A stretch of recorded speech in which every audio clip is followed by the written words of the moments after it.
economy is so great and you guys are celebrating jobs being created at a Wouldn't you say over 900,000 jobs created is pretty good? So this is my question. Why then is the president still pushing for big relief packages, pandemic era relief packages like the eviction moratorium? Well, first I would say one of the biggest pieces of legislation he's pushing for, as we know, is the infrastructure package and also the Build Back Better agenda. Most of the components in those packages are long-term investments. They're overdue. They're meant to modernize our infrastructure, put people back to work over the long term, and make us more competitive over the long term.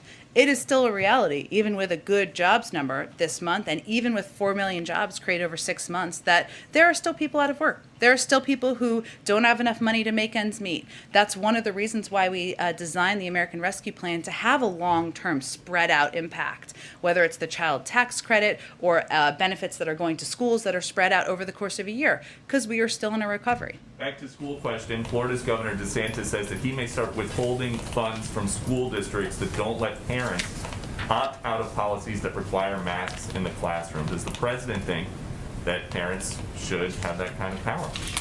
Well, I think I've spoken to this a few times, but I will say, as a parent myself of 2 young children, that I want public health officials to make decisions about how to keep my kids safe, not politicians. And not only is Governor DeSantis not abiding by public health decisions, he's fundraising off of this. So my view is that, and our view as an administration, is that parents in Florida, parents across the country should have the ability and the knowledge that their kids are going to school and they're in safe environments. That shouldn't be too much to ask.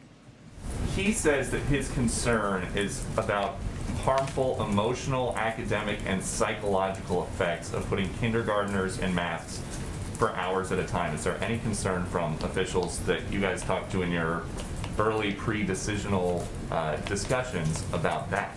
No, there's not. And I will tell you from personal experience, my rising kindergartner told me 2 days ago she could wear a mask all day, and she's just happy to go to camp and go to school. And the objective from all of our public health officials has been clearly, and our Secretary of Education, kids need to be in school. We know there's a mental health impact of them not being in school, and we should take the mitigation measures needed in order for them to be in school and in the classroom, including masking and including allowing that to be part of a reality in these schools to keep the community safe. Go ahead.